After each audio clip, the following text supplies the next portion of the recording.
गुरुकुल रह गया, चेला शक्कर निकल गया मित्रों। 20 दिन पहले जिस शक्कर का दाम 40 से 45 रुपए किलो था, आज वही बढ़कर 70 से 75 रुपए किलो हो गया है। मतलब 20 दिन में 30 से 35 रुपए किलो का उछाल शक्कर ने मारा है। अरे इतना तो न्यू इंडिया में शेयर मार्केट नहीं उछलता मित्रों। जिस चीनी को हम विदेशों में बेचा करते थे, आज विश्वगुरु बनने के बाद आज उसी चीनी को हमें विदेशों से खरीदना पड़ रहा है। आखिर देश का गन्ना गया कहाँ? देश का गन्ना गया आपकी गाड़ी में। कभी कभी मैं भी हकलाने लग जाता हूँ। सबसे मजेदार और सोचने वाली बात यह है कि जिस इथेनॉल के लिए प्रपंच फैलाया गया था कि देश में विदेशी मुद्रा को बचाने के लिए दूसरे देशों से हम तेल कम खरीदेंगे, इसीलिए इथेनॉल का हम परीक्षण कर रहे हैं। लेकिन आज जब हम चीनी विदेशों से मंगा रहे हैं, विदेशी मुद्रा का इस्तेमाल कर रहे हैं, डॉलर में पेमेंट कर रहे हैं, तो क्या विदेशी मुद्रा हमारी बच रही है या बर्बाद हो रही है? अरे चौंगा समझे हो का? कान यहाँ से पकड़ो, यहाँ से पकड़ो या यहाँ से पकड़ो, एक ही बात है। अब सरकारी प्रवक्ता, आईटी सेल और गोदी मीडिया पर करोड़ों रुपए फूंका जाएगा। किस लिए? इसलिए कि सरकार ने विदेशों से जो चीनी हमारे देश में आ रहा है उस पर इंपोर्ट ड्यूटी फ्री कर दिया है।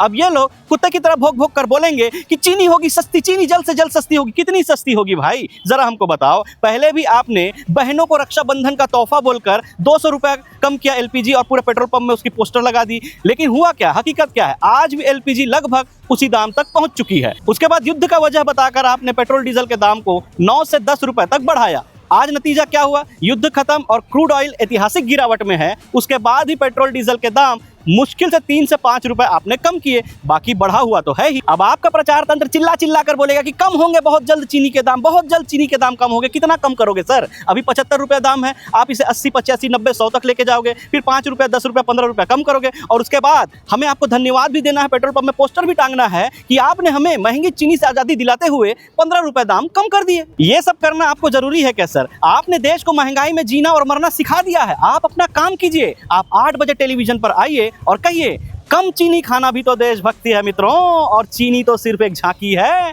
चावल, आटा, गेहूं तो अभी बाकी है मित्रों।